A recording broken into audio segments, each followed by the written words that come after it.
Okay. So happy 4th of July to my American peoples, my American viewer watchers out there. America. Okay, so last year for 4th of July I did Independence Day. This year I'm doing Independence Day Resurgence. The sequel that I've only seen once, and that was when I went to theaters to see it myself. I was gonna do this last year, and I just thought, nah, I'll save it for next year. And so here we are. So when this came out, like it took forever for this thing to come out. Originally, it was gonna be 2 films back to back: Independence Day Forever, Parts 1, Part 2. I think I forgot about that actually. To watching some reviews on it, and yeah, it seems like they still try to follow that with where this movie ends, but it didn't make enough money to do that. They had too much confidence in their product, and look, I've defended Roland Emmerich before. I'm gonna do it again. This isn't a bad movie. In my opinion, it's a decent movie. Alright, yes, I know. It follows similar beats to the first one. They're living normal lives, aliens come, shit goes down, people die, shit gets blown up. There's aliens here, aliens there. They fight off aliens with minimalistic resources, and they win. There's some new stuff added in, like a bus, another alien life form, more technology that in the end doesn't really amount to much. When even the other alien species that comes says that they're primitive. You know. I'm just saying. So, returning from the first film, Jeff Goldblum, Judd Hirsch, Bill Pullman, Brent Spiner, because I guess he had to. And, Vivica A. Fox, who has a cameo in this film. You know who didn't return? Will Smith, because he decided to do Suicide Squad. I think he should have picked this one. Someone else could have played Deadshot. I don't hate Suicide Squad either, but this is probably the better movie out of the two, to be honest. Yes, instead we get the son, the kid from the first film, now grown up, played now by Jesse T. Usher. Then we're focused on younger characters as well, which it's okay. We got Liam Hemsworth in this, who plays a character, the boyfriend of the former president's daughter, now played by Maika Monroe instead of Mae Whitman, and he only, before I started looking stuff up on this, because I wanted to know for sure. I wanted to be more, sure about this. I always thought, oh, they didn't cast her because Mae Whitman is a little, chubby. She's not chubby. I mean, she's in decent shape last I saw her, but she's not thin. Neither am I. Look at it. But I'm just saying, for a female lead in a movie, that was my thought process. That they would look at her and say, well, she's a female lead in a movie. Do they really want her to look like that? That was my thought process. But apparently, from what I read online, she was actually asked to read for the role. Read for the role that she already had 2 decades earlier.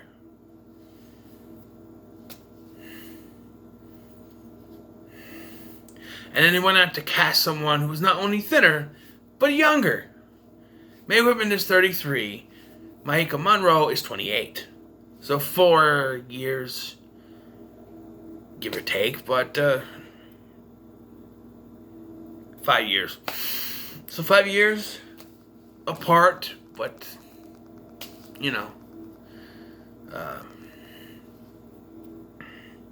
And you can say, oh, well, yeah, they had her reread because they didn't want her to be in the role.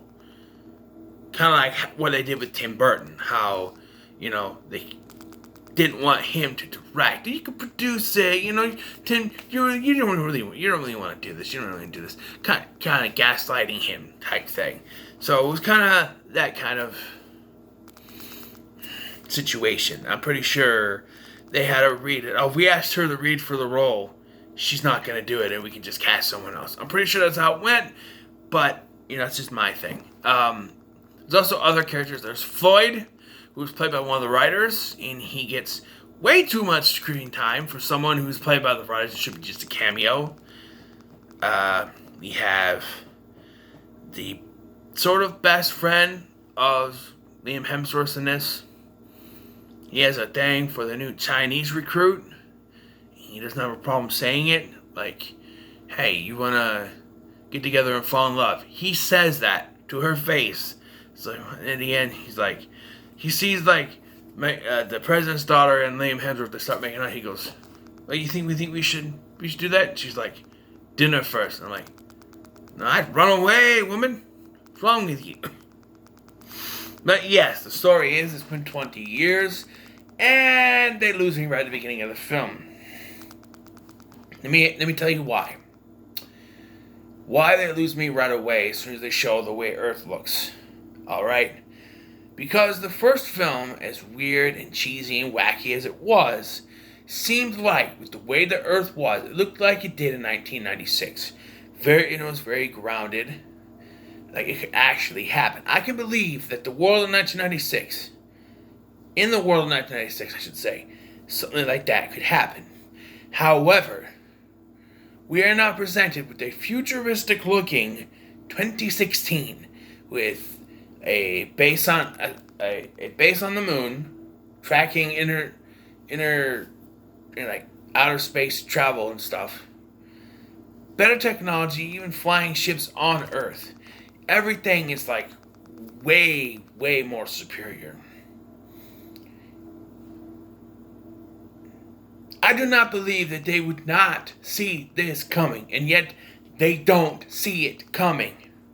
They say that we want to be prepared for another attack, but they're not. It happens, and the base on the moon gets blown up. Places on Earth get blown up, just like the original. But to me, it's that, I just don't see how it could work. We need Earth to be unprepared.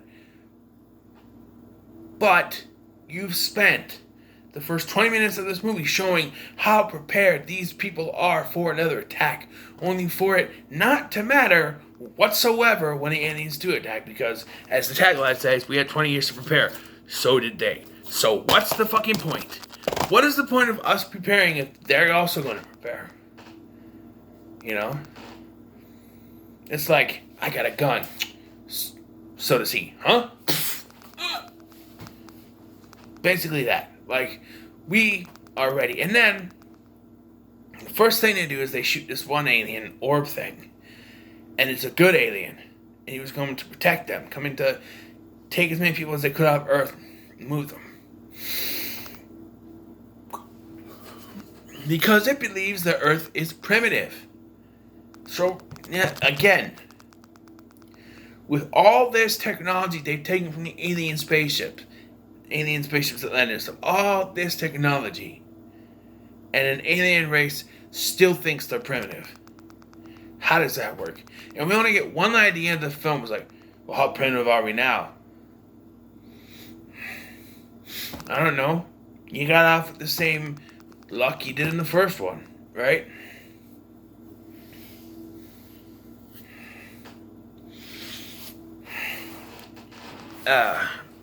And there are two things in this film that I think is pointless. That is Judd Hirsch, alright? Two characters that are pointless, I should say. Three, if you count Floyd. But the two other characters, Judd Hirsch, alright? He's only in this movie because Roland Emmerich said, well, they liked him in the first movie. We have to put him in here. I don't know what accents he has. Like he's German or something. I don't know. We have to put him in this. So they give him a subplot where he has a bunch of kids on a bus trying to get them to Area 51. You take a bus of kids to where the action is going, huh? Sure, he didn't know that, but he was just trying to get to his son. You could have taken out that whole subplot and just said that Judd Hirsch died between movies. Wouldn't have made a difference. At all. At all. Speaking of characters who died between movies, Stephen Hillard, everybody. Will Smith, who was doing Suicide Squad at this time, as I mentioned. But how they kill him off? He died in a training exercise. A training exercise. The man who saved the world from aliens died in a fucking training exercise. Bull fucking shit. He didn't want to be in a movie, so he said, let's kill him off, and he didn't care how. Just kill him off. A training exercise. The guy who defended the entire goddamn Earth from aliens 20 years earlier died in some random training exercise.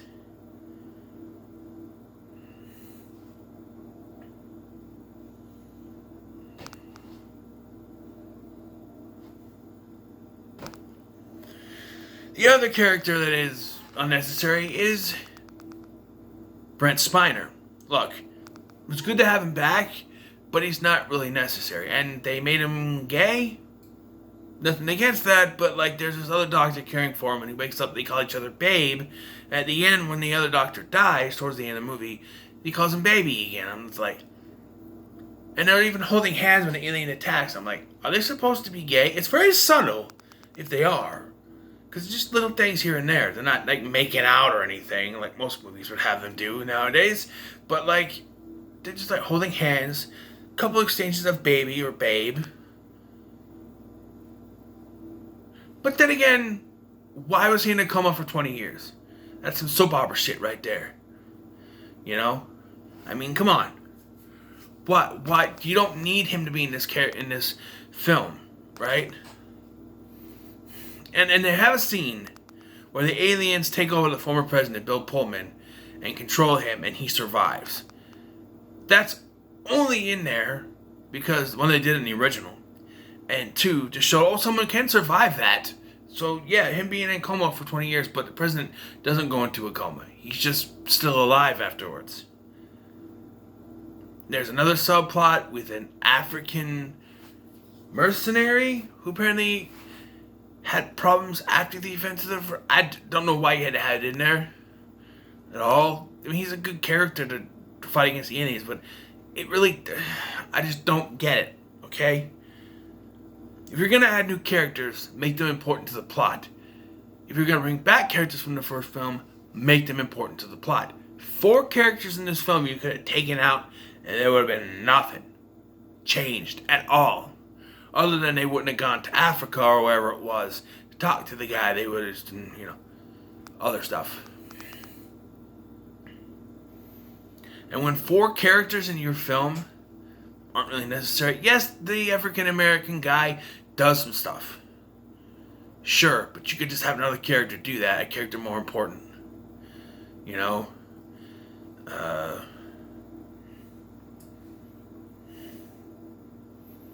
I don't know. And then there's a scene where Liam Hemsworth pisses on an alien spaceship. And he literally has his dick out when aliens start to attack. Never let your guard or your pants down, boy. Just saying. And Bill Pullman saves the day by exploding all over the place. He gets the shield because the alien... This got me pissed off this time watching this. Because, like, the alien... they do eventually do this, but the alien queen, who's huge, by the way, she has her own shield. The shield is destroyed, and they go, her shield is destroyed. They do. They're like, yeah, way to go, good. They do nothing. So they're going, fire everything you got at the bitch. Fire. Do something. It's like Spaceballs. Do something. Do something. Do something. They do nothing for like 5 minutes until finally like, oh, it's like, just like, okay, the chick, the president's daughter, she's in her little ship, and they're like, oh, she's the one that says the shield's down. Why isn't she firing at it? I mean, she gets knocked down, one of her wings gets clipped off by the alien queen shortly after that. But she could have fired a few shots. The queen just swipes at it for no reason other than she's right there. She could have fired a few shots. Not till the other alien spaceships come, and it's the, Liam Hemsworth and the other 3 people in that, and yeah. So they defeat the alien queen, right? All is good. And then we get the ending to this film that solidifies that even though they said they weren't going to do 2 movies back to back, they still had planned to do that. They just wanted to make sure that this one was going to sell first. You should have just said, hey, we're going to do 2 no matter what, because you done fucked yourself over with this. And we get an ending that is just... I laughed this time. I really did. First time I watched it, I was like, yeah, okay, cool. I'm ready. Let's do this again. This time, I just laughed because it's like, okay, I guess I don't hate this movie, but... So it ends with the orb thingy telling them that they can track and follow the giant spaceship back to the home planet. This is only a minute after Jeff Goldblum says, I don't think we have the resources to survive another attack. And then they go, well, let's take the fight to these sons of bitches. No. Jeff Goldblum just says you don't have the resources to survive another attack. That also means you don't have the resources to mount an attack. You see where I'm going here? If you can't survive their attack, you're not going to survive attacking them and then firing back. Especially on their home planet, which probably has far better technology than you can ever imagine. No. I started laughing my ass off. I'm like, because I didn't realize, I guess I didn't catch that line, or didn't care first time. And he's like, I don't think we have the resources to survive another attack. I'm like, yeah, wait. And then they did the thing, I'm like, they can build stuff. Yeah, sure. How long is that going to take? Probably another 20 years. How long will it take for them to build the stuff, to do it, and then when they go to mount to attack, they could be expecting them by then. But they do set up the third film, which they should have said this was 2 parts, and did the third one anyway. Hey, we're doing 2 parts. It doesn't matter what the thing's going to do. We want to finish this as a trilogy. We're doing part 1 in 2016 and part 2 in 2017, filmed back to back. That sort of thing. Do that and don't care about the box office. Because I hate it when movies promise something. And they're like, oh, we didn't make enough money, so we're not going to do the next one. But you promised us. Yeah, well, we didn't make enough money back, so... But you said, yeah, but we didn't make enough... I know, you didn't make enough money. But if you promise something, you better fucking do it, alright? Don't say we're gonna take the fight to them, we're gonna kick some alien ass. And then you have Brent Spiner literally look at the camera and go, we're gonna kick some alien ass. But nothing, because it didn't make enough money. And that's why movies should not depend on money. I know, but they need to depend on money to make stuff back. Yeah, I understand. But do it to do it. Don't do it because, we need to make... Yes, make some money. Don't say, we need to make almost this amount or higher to be able to do a next one. No! Do the movie, make your money, make another one, make your money. You're going to make money... Either way, it may not be the money you want to make, but you're still going to make some money. Alright? Well, we're going to spend... But if you spend this much money and only make this much money, we're not getting anything back. Yeah, but you do the second movie and you spend this much money and it makes this much. But you just reuse stuff from this one for the third one and add a little bit more and you can make even more. Look, I'm not an expert in money, alright? But I'm just saying... especially Roland Emmerich, all right? Your movies have been more miss than hit, all right? So, maybe I thought that's maybe why they went down to one instead of two back to back. But they still set up for a third one. Like, hey, you wanted more? Come on, let's go. Yeah, I wanted more when I first saw this. I'm like, yeah, I'll go for a third one. And I probably still would, to be honest. But I'm just saying, like, if you're going to promise something, do it. Don't be like, oh, I know we promised it, but we didn't make enough money, so we're not doing it. Just do it. Just fucking do it. As it stands right here, right now, overall, I'm going to give Independence Day Resurgence a 6. Alright? It's fine. It's a decent sci-fi film in my opinion. I don't hate any Roland Emmerich's films at all. I just think that there could have been more with this. Take out a few subplots. Make it shorter. This movie is 2 hours completely. Just 2 hours period. You could have taken out half hour of this. Had an hour and a half film. Take out the bus subplot. Take out Floyd. Take out Oaken. Just,